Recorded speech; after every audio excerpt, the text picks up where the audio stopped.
मेरे पे उस पे आएगा ना, ऐप पे। हाँ, अभी आया नहीं।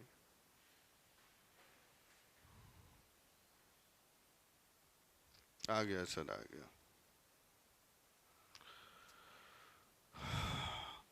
Good morning. जितने बच्चे हैं लाइव जुड़ जाएं, ऑनलाइन वाले बच्चे जुड़ जाएं ताकि मैं सेशन स्टार्ट कर सकूं। चलिए, क्लास स्टार्ट करने के पहले थोड़ा एक जीएस के सिलेबस को समझने की कोशिश कर रहे हैं, पॉलिटी मेंस जीएस को। फिर हम फिर टॉपिक पे आ जाएंगे। देखिए, जीएस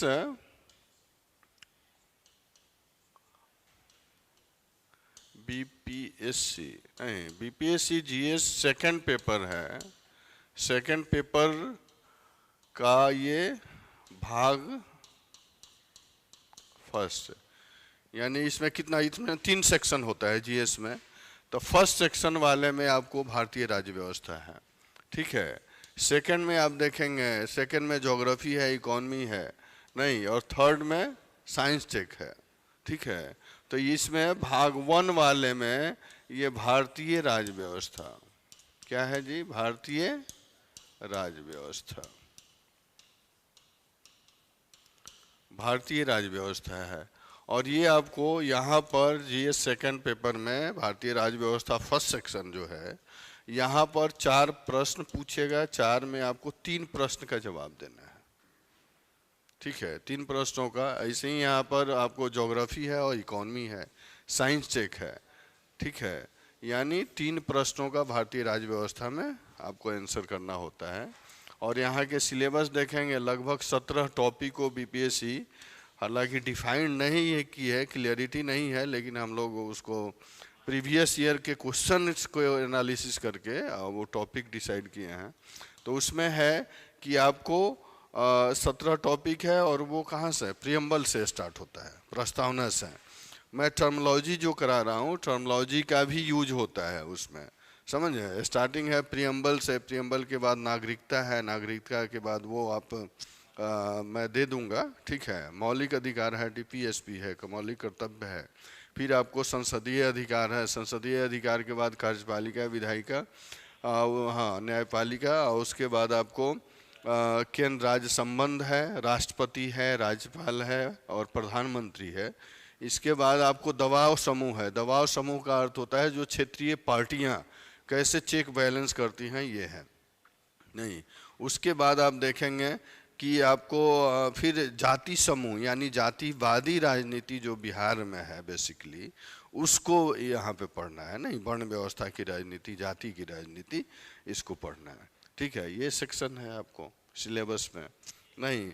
आपको मैं प्रिंट आउट अगर इस पे होंगे व्हाट्सएप पे तो मैं उस पर दिलवा दूंगा, नहीं तो प्रिंट आउट दिलवा दूंगा टोटल। हम लोग एनालिसिस किए थे, ट्रेंड उस पे एनालिसिस हुआ है कि किस सेक्शन से कब कब कितना प्रश्न पूछा है। डायरेक्ट देखिएगा, ट्रेंड एनालिसिस में क्या है कि डायरेक्ट प्रश्न कभी नहीं पूछा है। डायरेक्ट जो यहाँ पर सेक्शन डिसाइड हैं उन सेक्शन से डायरेक्ट नहीं है, इनडायरेक्ट है।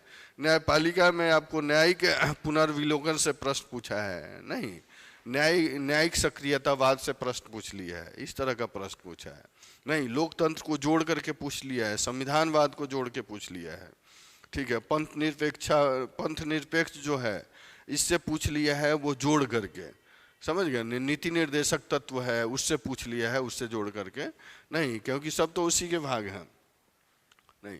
उसके बाद आप देखेंगे समाजवाद है, समतावाद है, ये सब प्रश्न बन जाते हैं जोड़ करके। तो इसलिए आपको हर एक कंपोनेंट और ये सब इसकी जानकारी तभी होगी जब आप लोग क्या करेंगे कि प्रीवियस ईयर क्वेश्चन को देखेंगे। प्रीवियस ईयर के क्वेश्चन को जब तक नहीं देखेंगे तब तक ये प्रॉब्लम क्रिएट होगा, ठीक है। इसलिए आप उसको जरूर देखें।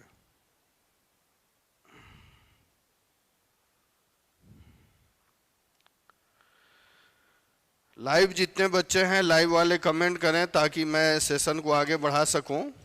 लाइव वाले बच्चे हैं जो कमेंट करें ताकि मैं सेशन को आगे बढ़ा सकूं।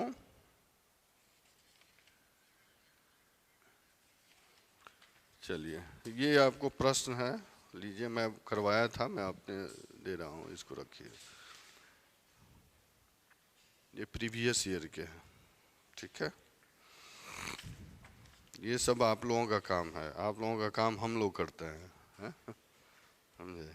आज तक जितने प्रश्न पूछे गए हैं, कमेंट करें। मेरी आवाज़ आप लोगों के पास आ रही है? मेरी आवाज़ सुन रहे हैं? मेरी आवाज़ सुन रहे हैं तो कमेंट करें ताकि मैं आगे बढ़ सकूं। चलिए ठीक है, क्लियर है जी। यहाँ पे यानी जीएस सेकंड पेपर में, बीपीएससी सेकंड पेपर जीएस जो है, यानी 2 पेपर है, तो फर्स्ट पेपर और सेकंड पेपर। सेकंड पेपर आपको कितने मार्क्स का है? 300 मार्क्स का, 300 नंबर का है। 300 नंबर में ये 3 सेक्शन है, नहीं, भाग 1 और भाग 2 भाग 3। तो भाग 1 में भारतीय राज्य व्यवस्था, भाग 2 में इकोनॉमी हो जाता है, नहीं, इको हो जाता है, यहाँ ज्योग्राफी होगा, और यहाँ पे साइंस टेक होगा, नहीं, साइंस टेक होगा। और यहाँ से 3 प्रश्न बनते हैं, यानी एक प्रश्न आप देखेंगे, एक प्रश्न कितने नंबर का होता है? 38 नंबर का होता है, ठीक है।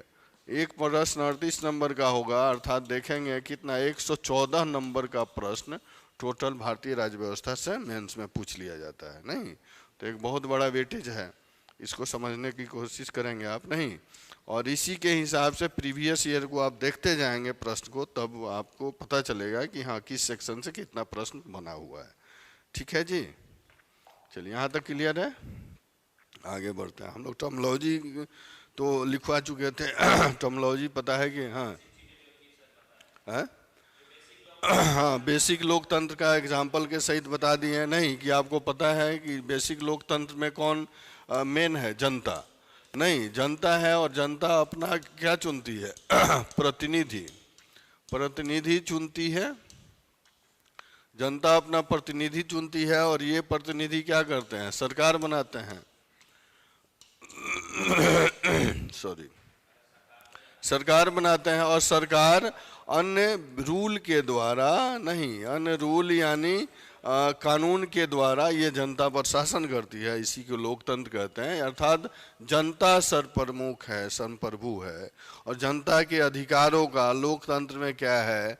जनता के प्रतिनिधियों द्वारा जनता के अधिकारों का संरक्षण होता है, ठीक है। अगर यही प्रतिनिधि गवर्नमेंट फॉर्म करते हैं, ये गवर्नमेंट जनता के अधिकारों का हनन करती है, नहीं, या इसका हनन करती है, इसको प्रत्यारोपित करती है, तो जनता अपने अधिकारों के संरक्षण के लिए, नहीं, आपको हाई कोर्ट और सुप्रीम कोर्ट में जा सकती है, ठीक है। यानी जनता के जो अधिकार दिए हैं, मौलिक अधिकार दिए हैं, तो इस मौलिक अधिकार को सरकार को पालन करने के लिए निर्देश भी दिया गया है, जिसको डीपीएसपी कहते हैं, नहीं। इसके माध्यम से सरकार निर्देश लेती है और जनता के अधिकारों का संरक्षण करती है, नहीं। अगर ये अधिकार का हनन होता है तो यहाँ जा सकती है, और किसके माध्यम से? कार्यपालिका और विधायिका के माध्यम से, नहीं, कार्यपालिका और विधायिका के माध्यम से सरकार जनता के अधिकारों का, दिए गए निर्देशों के आधार पर जनता के अधिकारों का संरक्षण करती है। और जनता उस अधिकार का संरक्षण नहीं होता है, उसका हनन होता है, तो जनता अपने अधिकारों के प्रोटेक्शन के लिए कहाँ जा सकती है? सुप्रीम कोर्ट और हाई कोर्ट में, यानी न्याय का शरण ले सकती है। इसको हम लोग समझने की कोशिश किए थे, नहीं। चलिए, फिर हम लोग देख रहे थे कि लोकतंत्र के परिभाषा को देखें, नहीं, और उसके बाद हम लोग लास्ट क्या देख रहे थे? भारत में लोकतंत्र, भारत में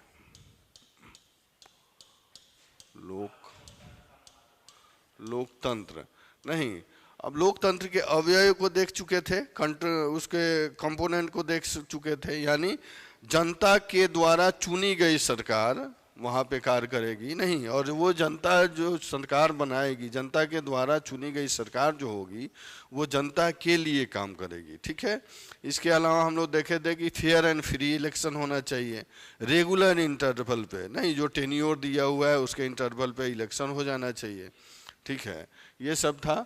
तो हम लोग अब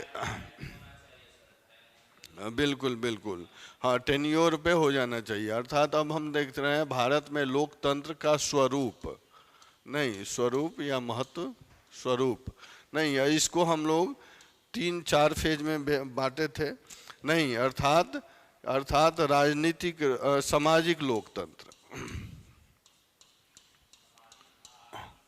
सामाजिक सामाजिक लोकतंत्र कहेंगे, लोकतंत्र नहीं। इसके बाद था आर्थिक, आर्थिक लोकतंत्र, तंत्र नहीं। उसके बाद राजनीतिक लोकतंत्र,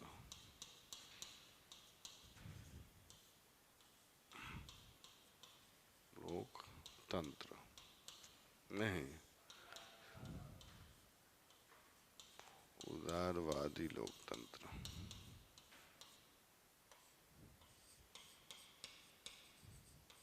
ठीक है।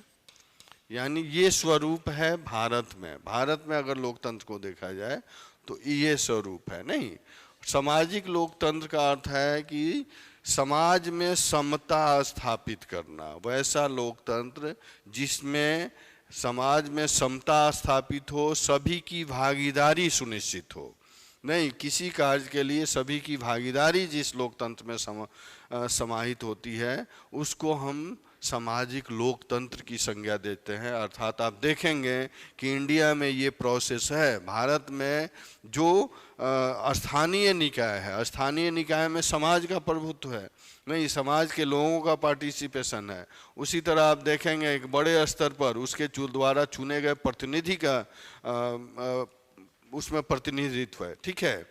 अर्थात कह सकते हैं समाज में समता स्थापित करने वाली संकल्पना को सामाजिक लोकतंत्र की संज्ञा देते हैं, ठीक है। तो इसको नोट डाउन करते चलें, ठीक है। सामाजिक लोकतंत्र, सामाजिक लोकतंत्र है तो पॉइंट बनाए। पहला पॉइंट सामाजिक लोकतंत्र, सामाजिक लोकतंत्र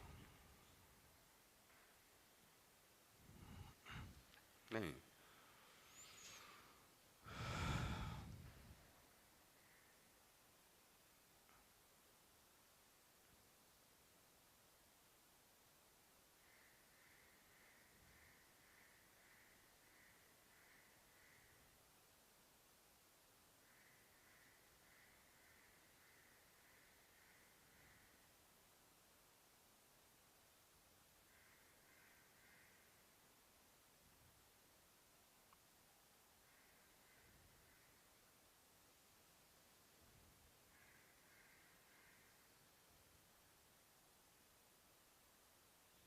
चलिए, ठीक है, देख लिए। एक में सामाजिक लोकतंत्र लिखिए। सामाजिक लोकतंत्र की परिभाषा आप लिख लें यहाँ पर। सामाजिक लोकतंत्र यहाँ पे लिखिए। सामाजिक लोकतंत्र का अर्थ, सामाजिक लोकतंत्र का अर्थ सामाजिक न्याय, सामाजिक न्याय, सामाजिक न्याय पर आधारित, सामाजिक न्याय पर आधारित, सामाजिक न्याय पर आधारित समतामूलक, समतामूलक समाज, समतामूलक समाज की स्थापना करना है। नहीं, हम लोग भारत के परिप्रेक्ष्य में देख रहे हैं और ये समझने की कोशिश कर रहे हैं कि सामाजिक लोकतंत्र क्या है। सामाजिक लोकतंत्र का अर्थ है सामाजिक न्याय, सामाजिक न्याय पर आधारित समतामूलक समाज की स्थापना करना। क्लियर है, समझ रहे हैं? यानी इसमें सामाजिक लोकतंत्र में सामाजिक न्याय है और सामाजिक न्याय तब मिलेगा जब समतामूलक समाज की स्थापना होगी, जब समाज में समानता होगा, कोई भेदभाव नहीं होगा, तभी न्याय की निश्चितता सुनिश्चित की जा सकती है। ठीक है, इसको सामाजिक न्याय कहते हैं। ठीक है, नेक्स्ट पॉइंट, सेकंड पॉइंट में लिखेंगे आर्थिक लोकतंत्र। आर्थिक लोकतंत्र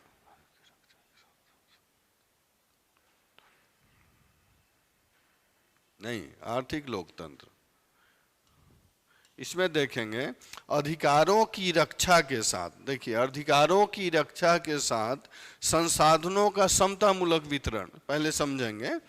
अधिकार की रक्षा तो हो रहा है, जनता के अधिकारों का रक्षा होगा किसके द्वारा? सामाजिक न्याय के द्वारा नहीं। और उसके साथ साथ जो संसाधन है, प्राकृतिक संसाधन है, नेचुरल रिसोर्सेस हैं, उनका समता मूलक वितरण जब तक समाज में नहीं होगा तब तक लोग आर्थिक लोकतंत्र नहीं कह सकते हैं।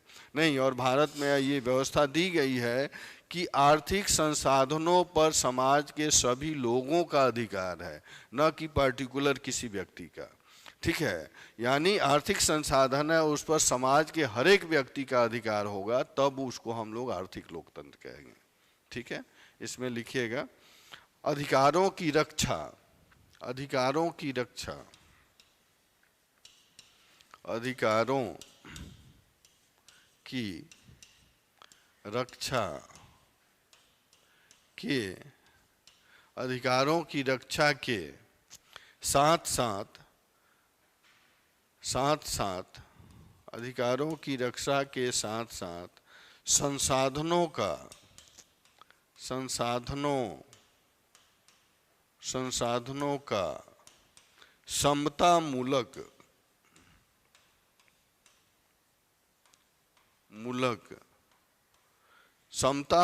वितरण,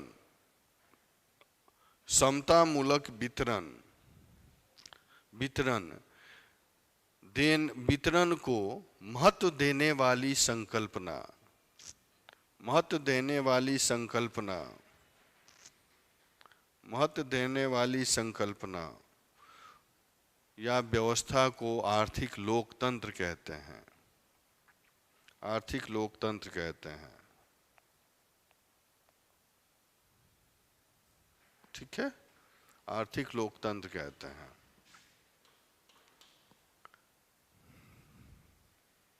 नेक्स्ट है राजनीतिक लोकतंत्र, राजनीतिक लोकतंत्र नहीं।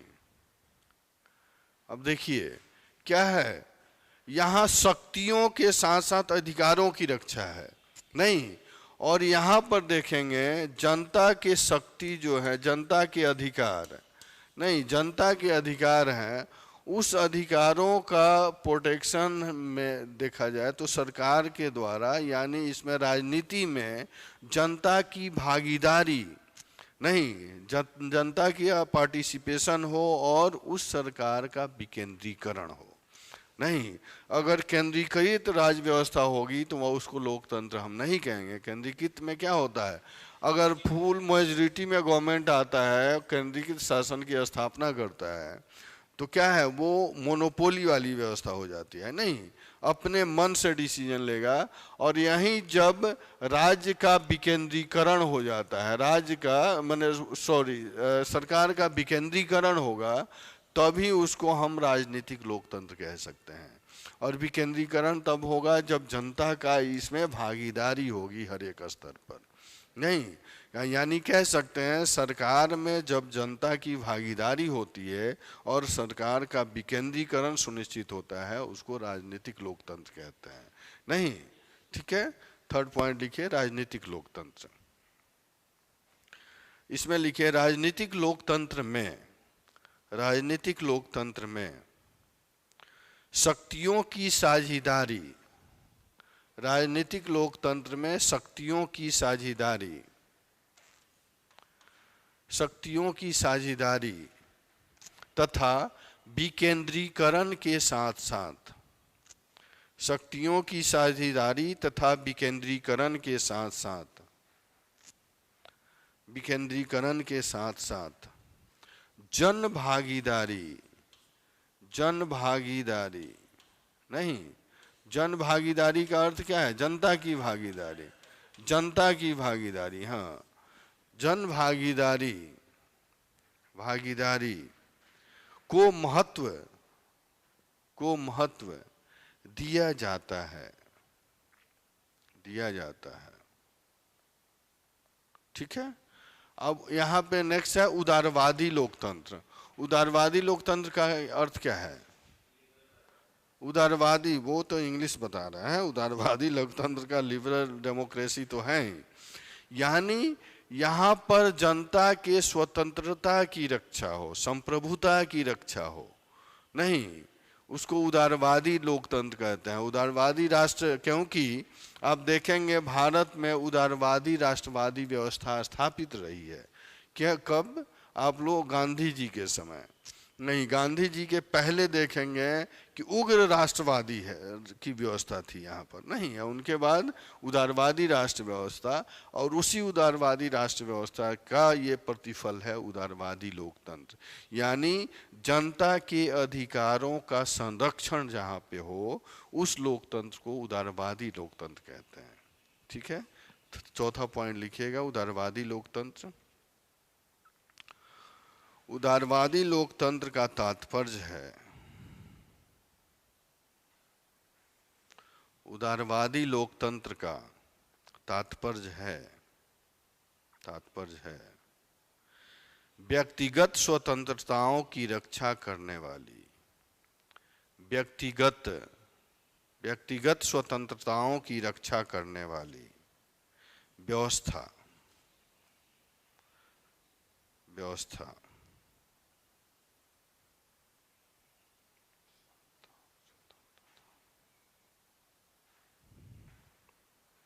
ठीक है जी, क्लियर है? एक और सब टॉपिक देखेंगे, लोकतांत्रिक मूल्य। लोकतांत्रिक मूल्य, डेमोक्रेटिक वैल्यू। नहीं, लोकतांत्रिक मूल्य यानी democratic value. Democratic value India में कौन कौन सा है? डेमोक्रेटिक लोकतांत्रिक मूल्य किसको कहते हैं? समता, स्वतंत्रता, बंधुता। नहीं, समता, स्वतंत्रता, बंधुता सुने हैं ना? ये क्या है? ये लोकतांत्रिक मूल्य ही तो है। लोकतांत्रिक मूल्य समता, स्वतंत्रता, बंधुता। समता का तात्पर्य है समाज में समानता स्थापित करना, स्त्री पुरुष कोई भी हो, यानी लिंग का भेदभाव ना हो, आपको जाति धर्म का भेदभाव ना हो। तो ये क्या है? लोकतांत्रिक वैल्यू ही तो है।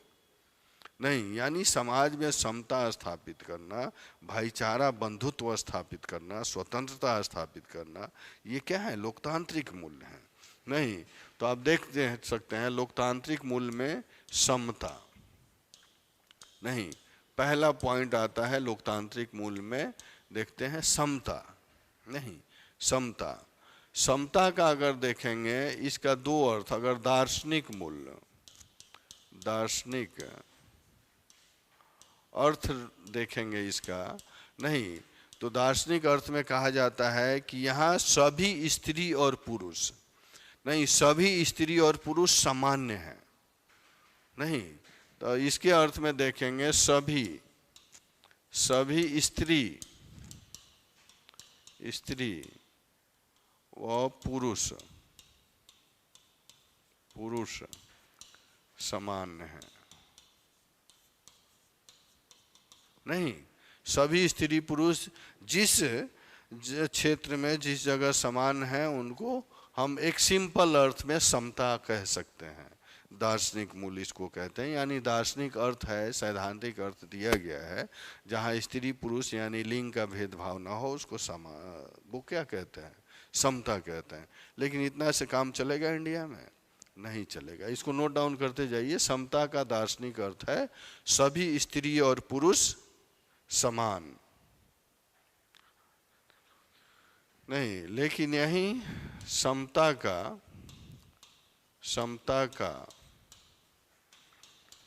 राजनीतिक और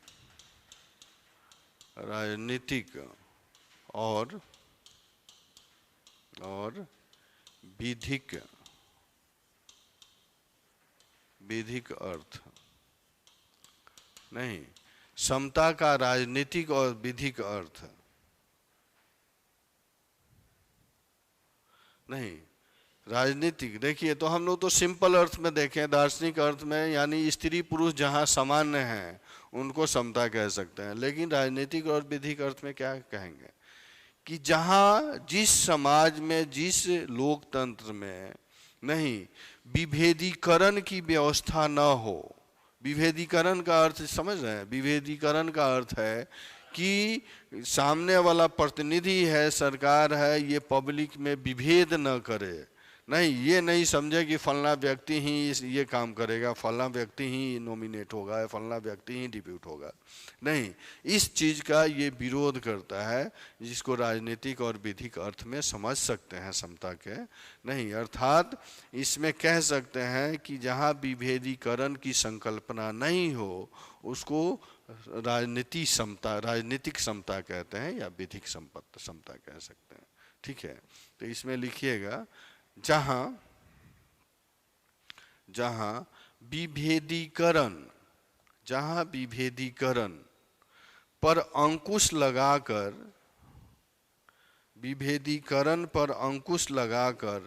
विधि के समान, विभेदीकरण पर अंकुश लगाकर विधि के समक्ष लिखिएगा, विधि के समक्ष समता नहीं, अर्थात या इस प्रकार की समता को ही अर्थपूर्ण समता कहते हैं।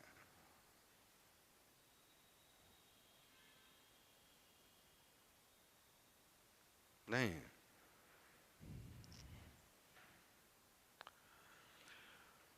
ठीक है, उसी में लिखेंगे भारतीय राजव्यवस्था में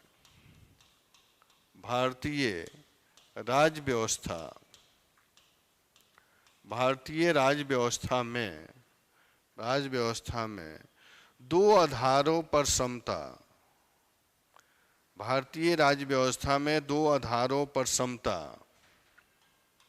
समता सुनिश्चित की गई है।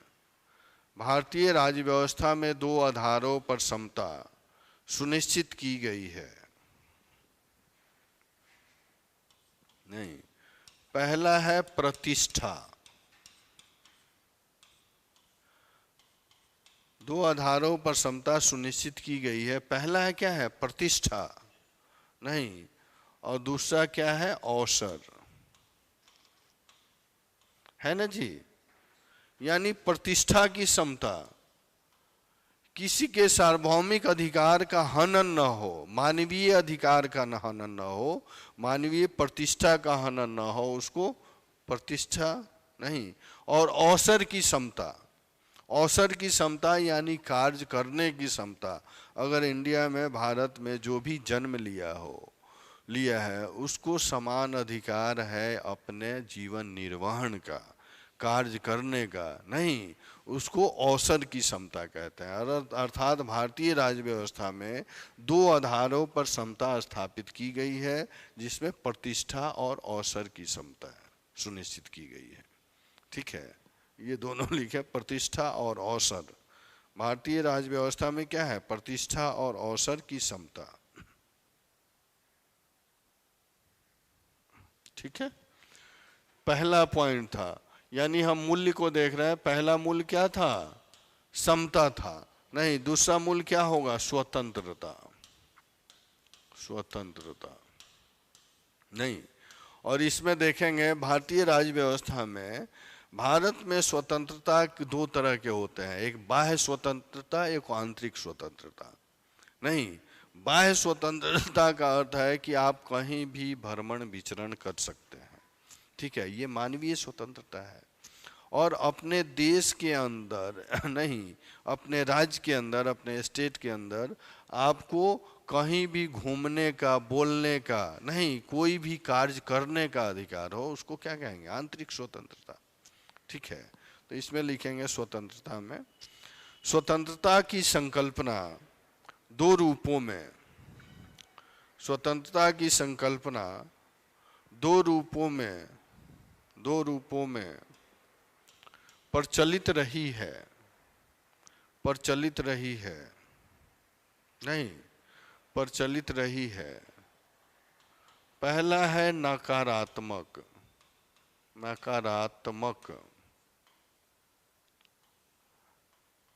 पहला है नकारात्मक। नहीं, नकारात्मक में लिखेंगे बाह्य नियंत्रण से मुक्ति, बाह्य नियंत्रण, नियंत्रण से मुक्ति, नहीं, बाह्य नियंत्रण से मुक्ति, ये क्या है? ये नकारात्मक पक्ष है।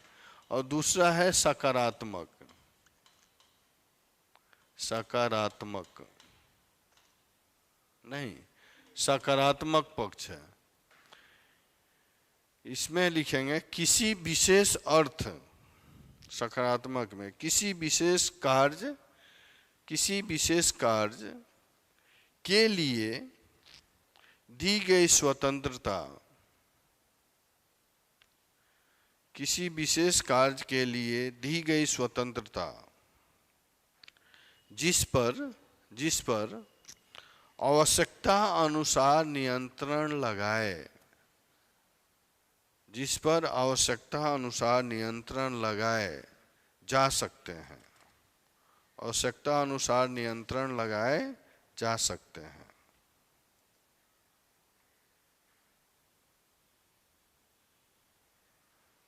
ठीक है जी, यहां तक क्लियर है? नहीं, हम लोग दो मूल में क्या देखें? एक समता देखें, स्वतंत्रता देखें, तीसरा होगा न्याय,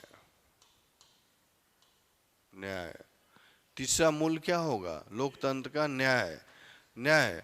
और ये न्याय का अर्थ है, भारत में देखेंगे इसमें 3 फैक्टर हो गए, नहीं, यानी आप कैसा न्याय, किस तरह का न्याय होना चाहिए? सामाजिक न्याय, नहीं, सामाजिक नहीं, सामाजिक न्याय, सामाजिक न्याय अर्थात विषमता मूलक समाज की स्थापना नहीं होनी चाहिए। सामाजिक न्याय तभी मिलेगा जब समाज में भाईचारा, बंधुत्व स्थापित हो, अर्थात वह समाज विषमता मूलक नहीं हो। ठीक है, तभी सामाजिक न्याय मिल सकता है। यानी विषमता मूलक का अर्थ है क्या है? यहाँ अवसर की समानता और प्रतिष्ठा, विषमता नहीं, समाज में अगर विषमता है तो आपकी प्रतिष्ठा स्थापित नहीं हो सकती है, भेदभाव किया जा सकता है। अवसर की समानता स्थापित नहीं हो सकती है, नहीं, अगर समाज में भेदभाव नहीं है तभी जब आपको अवसर की समानता मिलेगी, नहीं, और प्रतिष्ठा आपकी स्थापित होगी, तभी हम जाकर के सामाजिक न्याय प्राप्त कर सकते हैं। ठीक है, तो न्याय में लिखेंगे पहला कंपोनेंट क्या है? सामाजिक न्याय, सामाजिक न्याय,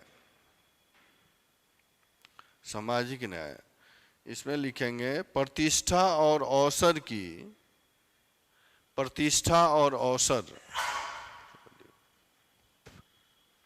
प्रतिष्ठा,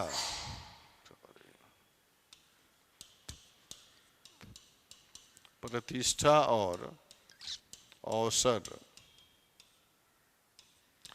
प्रतिष्ठा और अवसर की समानताओं के लिए, प्रतिष्ठा और अवसर की समानताओं के लिए विषमताओं को दूर करने वाली अवधारणा, विषमताओं को दूर करने वाली अवधारणा, अवधारणा को सामाजिक न्याय कहते हैं। नहीं, बी है आर्थिक, आर्थिक न्याय। आर्थिक न्याय कब मिलेगा? जब संसाधनों का समतामूलक वितरण हो, संसाधनों का समतामूलक,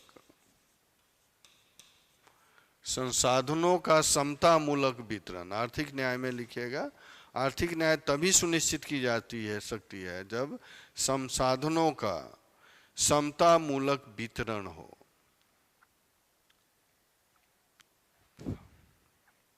समतामूलक वितरण हो।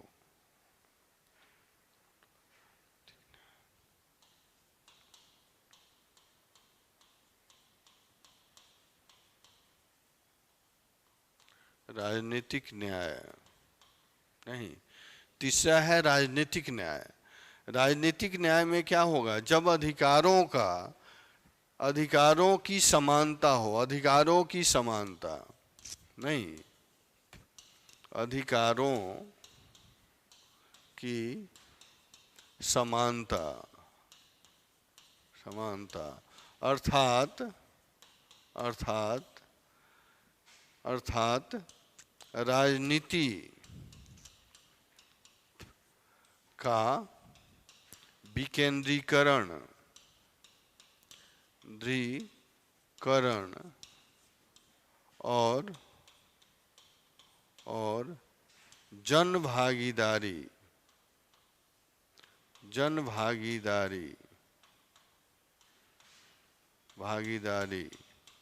की अवधारणा,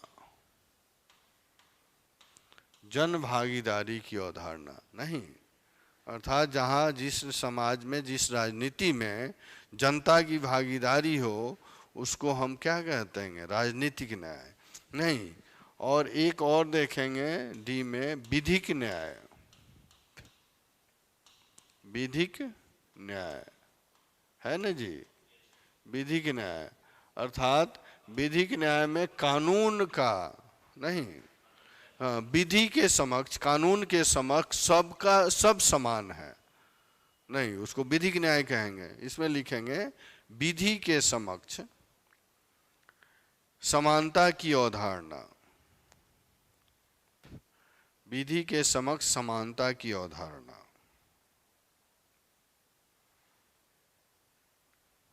ठीक है।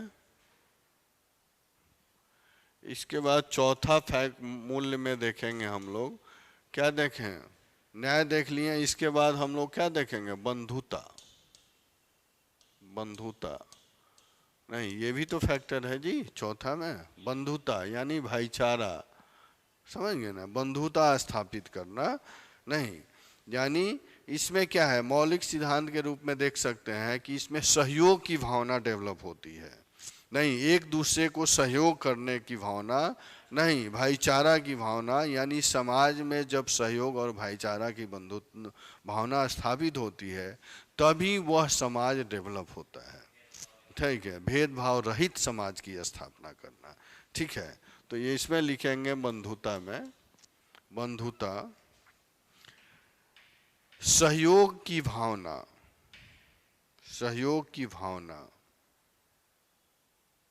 भावना स्थापित करना नहीं, सहयोग की भावना स्थापित करना, साथ ही सामाजिक सांस्कृतिक एकता, साथ ही सामाजिक सांस्कृतिक एकता, कौमा राष्ट्रवाद का प्रचार प्रसार, राष्ट्रवाद का प्रचार प्रसार और व्यक्ति की गरिमा, और व्यक्ति की गरिमा, गरिमा के साथ राष्ट्र की अखंडता, राष्ट्र की अखंडता, अखंडता का संरक्षण, राष्ट्र की अखंडता का संरक्षण, संरक्षण सुनिश्चित करना, सुनिश्चित करना बंधुता के लक्ष्य हैं, बंधुता के लक्ष्य हैं। लाइव वाले बच्चे कमेंट करें, क्लियर हो, आवाज जा रही है, कोई प्रॉब्लम तो नहीं है, मेरी आवाज सुन रहे हैं, कोई प्रॉब्लम आपको नहीं है तो आप क्लियर करें। चलिए ठीक है, यानी बंधुता का अर्थ क्या है, व्यक्ति की गरिमा स्थापित करना और राष्ट्र की अखंडता सुनिश्चित करना नहीं, ये क्या है, ये दायित्व है, पब्लिक की दायित्व है, भाईचारा बंधुत्व स्थापित करना, अर्थात हम कह सकते हैं बंधुता के लक्ष्य में इसको शामिल कर सकते हैं। ठीक है, आपके बंधुता भाईचारा होगा तभी आप राष्ट्र की अखंडता को संरक्षित कर सकते हैं, तभी आपको राष्ट्र से प्रेम होगा, देश हित में आप काम करेंगे, देश हित में सोचेंगे। ठीक है, ये संकल्पना बंधुता में स्थापित हो गई। ये तो हिडन है, एकदम नॉर्मल चीज है। बंधुता का अर्थ क्या है? सहयोग की भावना, भाईचारा स्थापित करना। लेकिन ये इस भावना के फलस्वरूप ये हिडन चीज है कि इसी के फलस्वरूप राष्ट्र की गरिमा स्थापित होगी, व्यक्ति की गरिमा स्थापित होगी, मान मर्यादा प्रतिष्ठा स्थापित होगी, और उसी के साथ राष्ट्र की अखंडता तभी सुनिश्चित की जा सकती है। ठीक है जी, चलिए आगे बढ़े। अब दूसरा नेक्स्ट था हम लोगों का राजनीति। राजनीति नहीं, राजनीति एवं और संविधानवाद नहीं, राजनीति था ना पहला टर्मिनोलॉजी क्या था? राजनीति था जी, इसको हम लोग बाद में देखेंगे। नहीं, राजनीति और राज व्यवस्था, तो पहले राजनीति देखेंगे। राजनीति किस शब्द से बना है? पॉलिटिक्स। पॉलिटिक्स से बना है राजनीति? नहीं, पॉलिटिक्स यानी राजनीति का अर्थ क्या है? पॉलिटिक्स। अंग्रेजी अगर देखेंगे तो ये पॉलिटिक्स हो गया, ठीक है। अब पॉलिटिक्स जो है आप देखेंगे ये पॉलिस से बना, लैटिन भाषा जो है पॉलिटिक्स, लैटिन भाषा पॉलिस से बना है, ठीक है, जिसका अर्थ होता है सिटी स्टेट। नहीं, जिसका अर्थ होता है, यानी देख सकते हैं पॉलिटिक्स पॉलिस से बना है और पॉलिस का अर्थ होता है city state. City state, city state का अर्थ क्या है? नगर राज्य। नगर राज्य कह सकते हैं। हमने कहा राजनीति यानी पॉलिटिक्स जो है, पॉलिटिक्स पॉलिस से बना है। नहीं, और पॉलिस यानी लैटिन भाषा पॉलिस से बना है। पॉलिस का अर्थ होता है सिटी स्टेट, नगर राज्य, सिंपल अर्थ में, ठीक है। यानी ये विधिक शब्द है, ठीक है। इसको लिखेंगे, लिखते चलेंगे।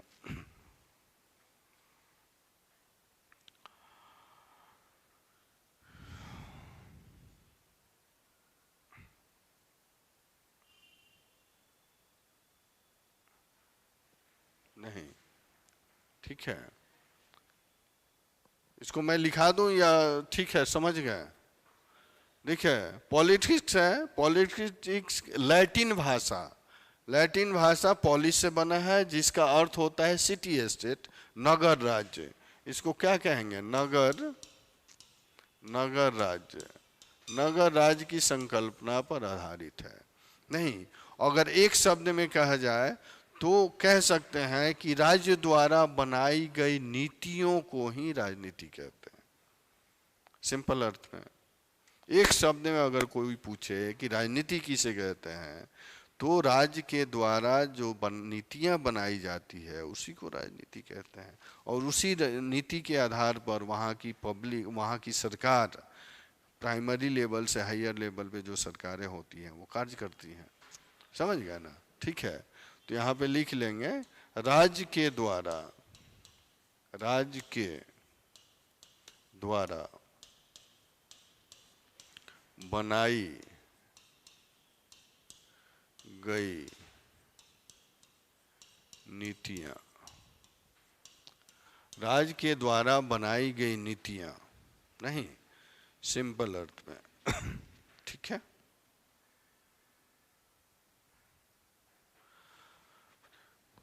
पैराग्राफ चेंज करके लिखेंगे, पैराग्राफ चेंज करके लिखेंगे।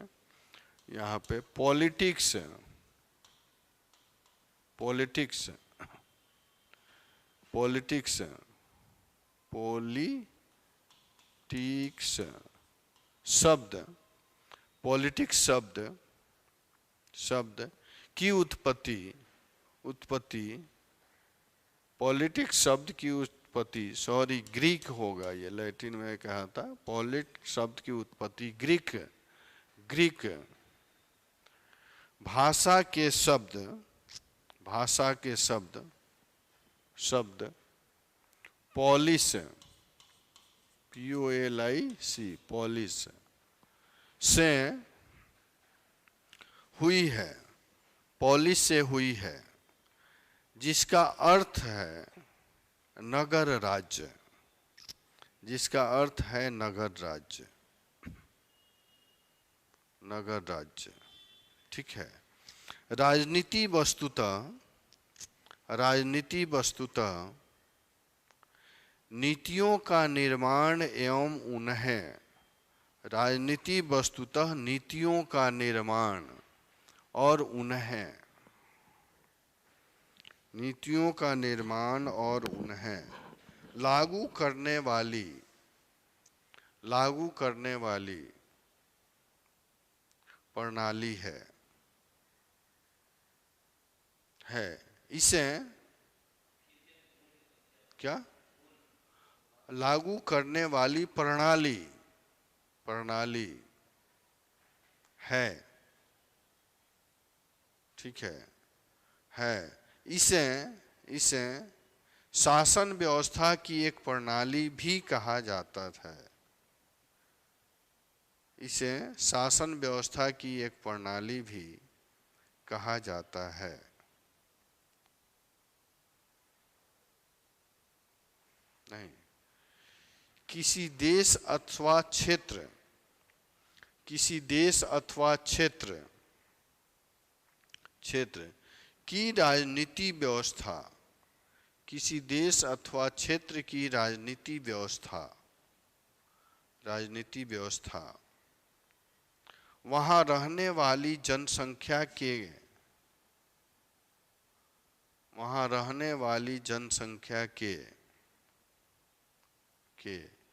कल्याण के लिए उत्तरदायी होती है। वहां रहने वाली जनसंख्या के कल्याण के लिए उत्तरदायी होती है। ऐसी प्रणाली को चलाने के लिए उत्तरदायी होती है। ऐसी प्रणाली को चलाने के लिए नहीं, ऐसी प्रणाली को चलाने के लिए नियम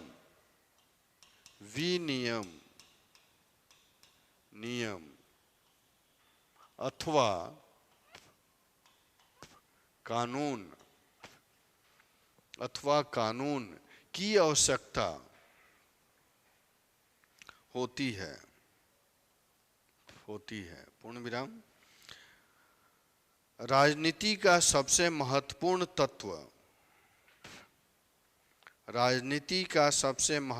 तत्व उस देश अथवा क्षेत्र में कार्य करने वाली सरकार है। उस देश अथवा क्षेत्र में कार्य करने वाली सरकार है। अतः सरकार को एक संगठित राजनीतिक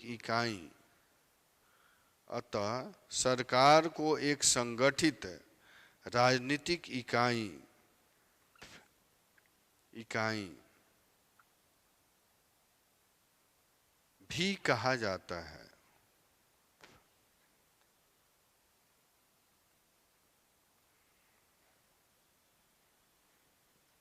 ठीक है, हम लोग राजनीति को समझने की कोशिश करें। ठीक है, चलिए। इसके बाद है राज्य व्यवस्था। राज्य व्यवस्था का तात्पर्य क्या है?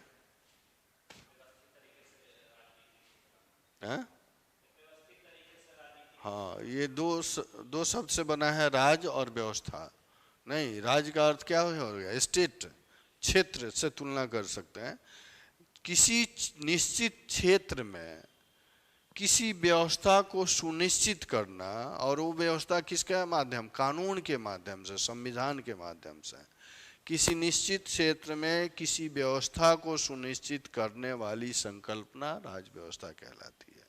नहीं, और निश्चित क्षेत्र का अर्थ क्या हो गया? निश्चित, हमने कहा निश्चित क्षेत्र का अर्थ हो गया राज्य। नहीं, राज्य या राष्ट्र कह सकते हैं। नहीं, राज्य। और निश्चित क्षेत्र का अर्थ हो गया, हम क्षेत्र की बात कर रहे हैं, क्षेत्र का अर्थ हो गया राज्य। और ये राज्य की संकल्पना किस पे है? कितने तत्व मिल करके राज्य बनते हैं। कितने तत्व मिलके राज्य बनते हैं? राज्य किसे कहते हैं? पढ़े हैं ना पॉलिटिक्स, आप लोग प्री वगैरह में पढ़े हैं। राज्य किसे कहते हैं? हाँ?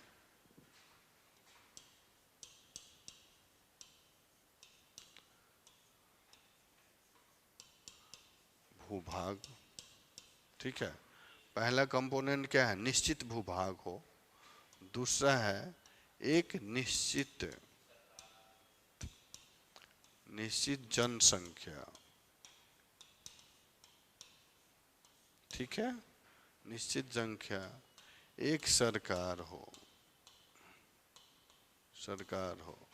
और उस क्षेत्र को संप्रभुता यानी किसी दूसरे संघ से सहयोग करने की क्षमता। संप्रभुता यानी संप्रभु हो। ये चारों कंपोनेंट जहां पे रहते हैं उसको हम राज्य कहते हैं। नहीं, और इसकी व्याख्या W.C. गार्नर, आपको पता है गार्नर, W.C. गार्नर ने दी। उन्होंने कहा कि एक निश्चित भूभाग हो, निश्चित जनसंख्या हो, नहीं, और उस निश्चित भूभाग और जनसंख्या पर एक सरकार हो, सरकार फॉर्म की गई हो, और इस सरकार को संप्रभुता प्राप्त हो, अर्थात किसी अन्य से संघ बनाने की क्षमता हो, उसको हम क्या कहते हैं? राज्य कहते हैं। राज्य के कंपोनेंट कितने हो गए? 4 हो गए। अब कह सकते हैं यानी एक भूभाग्य हो, निश्चित भूभाग्य, निश्चित जनसंख्या, नहीं, उसके बाद एक सरकार हो और उस सरकार को संप्रभुता प्राप्त हो, निर्णय लेने की क्षमता हो, नहीं, उसको हम क्या कहते हैं? राज्य कहते हैं। क्लियर है? और इस राज्य में कानून के द्वारा जो व्यवस्था स्थापित की जाती है उसको राज्य व्यवस्था कहते हैं। सिंपल। क्लियर है? इसमें लिख लीजिए पटाख से, इसी को लिख लेना है, क्लियर हो जाएगा राज्य व्यवस्था। नहीं, इसमें लिखे राज्य व्यवस्था में किसी निश्चित क्षेत्र। अब निश्चित क्षेत्र का अर्थ क्या हो गया? ये राज्य की संकल्पना, इसको नहीं, इतना क्लियर है? निश्चित क्षेत्र का अर्थ हो गया जिसमें इतने कंपोनेंट हो। नहीं, किसी निश्चित क्षेत्र में निम्नलिखित गतिविधियों को संचालित करने वाली व्यवस्था को राज्य व्यवस्था कहते हैं। ठीक है। और उस गतिविधि में क्या है? जैसे करके लिखेंगे पॉइंट में, सरकार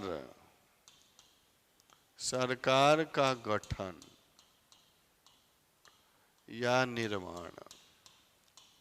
सरकार का गठन या निर्माण, पहला पॉइंट क्या होगा? सरकार का गठन। दूसरा होगा नीतियों का निर्माण।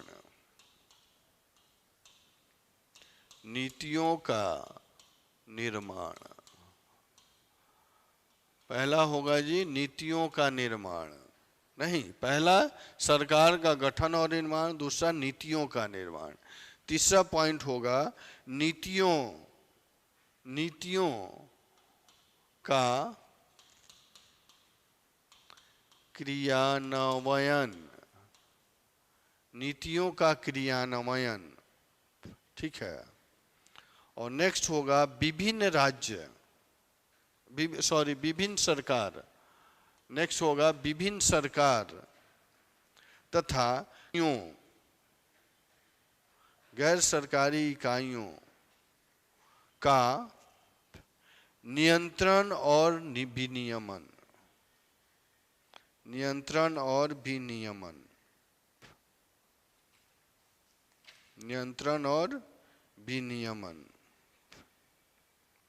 ठीक है। अर्थात ये अवयव जहां पे हैं उनको हम क्या कहते हैं? राज्य व्यवस्था कहते हैं। ठीक है, क्लियर है। अब देखेंगे राज्य व्यवस्था को में राज्य व्यवस्था के दो प्रकार होते हैं, नहीं, एक है संगठनात्मक। देखेंगे राज्य व्यवस्था के नेक्स्ट हेड सब हेडिंग बनाएंगे राज्य व्यवस्था के प्रकार, राज्य व्यवस्था के प्रकार, प्रकार या अवयव कह सकते हैं, तत्व कह सकते हैं, कंपोनेंट कह सकते हैं। नहीं, पहला होता है संगठनात्मक, नात्मक, पहले को कहेंगे संगठनात्मक और दूसरे को कहेंगे कार्यात्मक, कार्यात्मक। नहीं, संगठनात्मक और दूसरा हो गया कार्यात्मक। संगठनात्मक राज्य व्यवस्था में क्या क्या तत्व होंगे, किस तत्व को संगठनात्मक राज्य व्यवस्था कहेंगे? जिस संगठनात्मक यानी समूह में, यानी राज्य सरकार को कह सकते हैं। सरकार क्या है? संगठनात्मक तत्व है। पहला यहाँ पे लिखेंगे संगठनात्मक में, जैसे सरकार, नहीं सरकार। इसके बाद लिखेंगे सरकारी एजेंसियों को भी कह सकते हैं राज्य व्यवस्था के तत्व। सरकारी एजेंसियां, सरकार के बाद सरकारी एजेंसियां, नहीं एजेंसियां। और सरकारी एजेंसी में क्या होंगे? मंत्रालय और विभाग को रख सकते हैं जी, मंत्रालय और विभाग। मंत्रालय और विभाग ये दोनों क्या है? ये सरकारी एजेंसी में आते हैं। नहीं, सरकारी एजेंसियां। उसके बाद अर्ध सरकारी एजेंसियों को भी रख सकते हैं जो एनजीओ वगैरह टाइप के हैं। तो नेक्स्ट में यहाँ पे लिख लेंगे अर्ध सरकारी एजेंसियां, अर्ध सरकारी एजेंसियां, नहीं अर्ध सरकारी एजेंसियां। और उसके बाद गैर सरकारी एजेंसी भी रख सकते हैं, गैर सरकारी, गैर सरकारी एजेंसी। ये संगठनात्मक राज्य व्यवस्था के तत्व हैं, ठीक है जी। और कार्यात्मक राज्य व्यवस्था, कार्यात्मक राज्य व्यवस्था, ठीक है। इसमें लिखेंगे, इसमें लिखेंगे प्रचलित राजनीतिक विचारधाराएं, प्रचलित राजनीतिक विचारधाराएं। पहले में प्रचलित राजनीतिक विचारधाराएं, ठीक है। नीतियां और कार्यक्रम,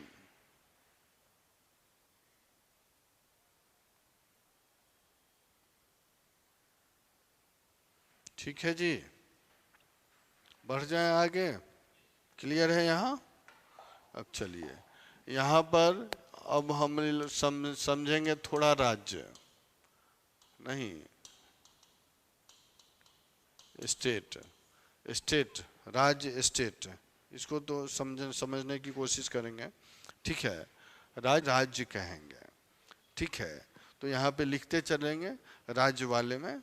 यहाँ पे लिखेंगे स्टेट शब्द की उत्पत्ति, स्टेट, स्टेट शब्द की उत्पत्ति लैटिन भाषा के, लैटिन भाषा के स्टेटस, लैटिन भाषा के स्टेटस से हुई है, जिसका अर्थ, जिसका अर्थ स्थिति और दशा, जिसका अर्थ स्थिति और दशा है, सामान्यतः, सामान्यतः राज्य को एक ऐसी राजनीतिक इकाई, सामान्यतः राज्य को एक ऐसी राजनीतिक इकाई माना गया है, माना गया है, माना गया है, जिसे एक निश्चित क्षेत्र पर, जिसे एक निश्चित क्षेत्र पर संप्रभुता बनाए रखने का अधिकार, जिसे एक निश्चित क्षेत्र पर संप्रभुता बनाए रखने का अधिकार होता है। ठीक है जी। पैराग्राफ चेंज करेंगे। अंतर्राष्ट्रीय स्तर पर राज्य को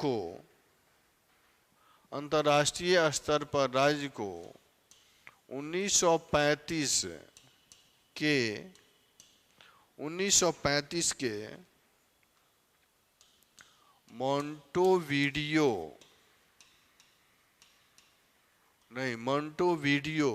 सम्मेलन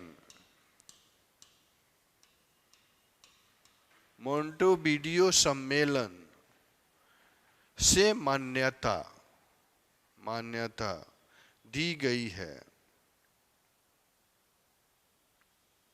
नहीं, इस सम्मेलन के अनुच्छेद 1 में राज्य की वास्तविक संकल्पना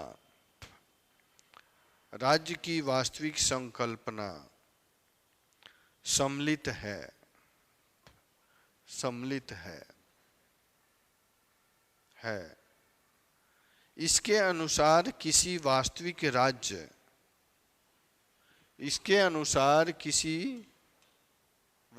राज्य के 4 अभिलक्षण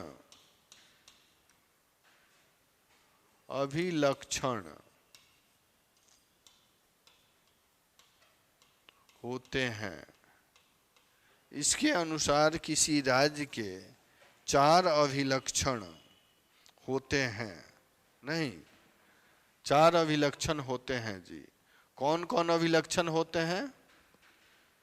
राज्य के कौन अभिलक्षण होते हैं? बिल्कुल सही।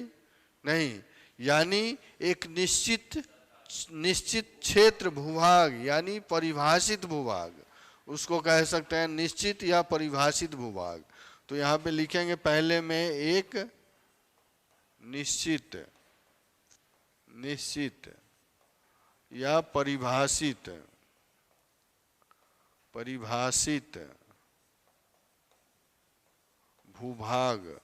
भूभाग या भूक्षेत्र। नहीं, निश्चित परिभाषित भूभाग या भूक्षेत्र नहीं। उसके बाद एक अस्थाई जनसंख्या या निश्चित जनसंख्या। क्या होगा जी? एक अस्थाई या निश्चित जनसंख्या। अस्थाई या निश्चित जनसंख्या, ठीक है। उसके बाद एक सरकार होना चाहिए जी। नहीं, सरकार होना चाहिए। उसके बाद संप्रभुता। नहीं,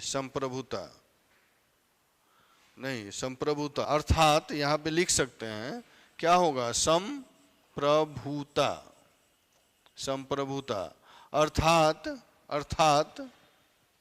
अर्थात अन्य राज्यों के साथ।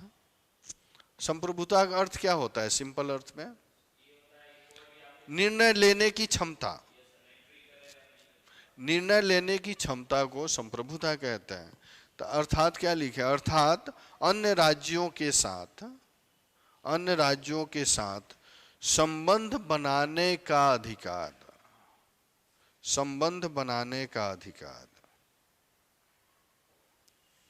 ठीक है, संबंध बनाने का अधिकार।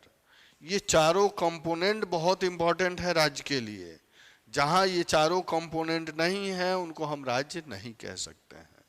ठीक है, एक और पॉइंट इसमें लिखेंगे। इसी में एक और पॉइंट, इसी सम्मेलन का अर्थ क्या है? कौन सा सम्मेलन? मोंटेविडियो कन्वेंशन। नहीं, इसी सम्मेलन में विधिक राज्य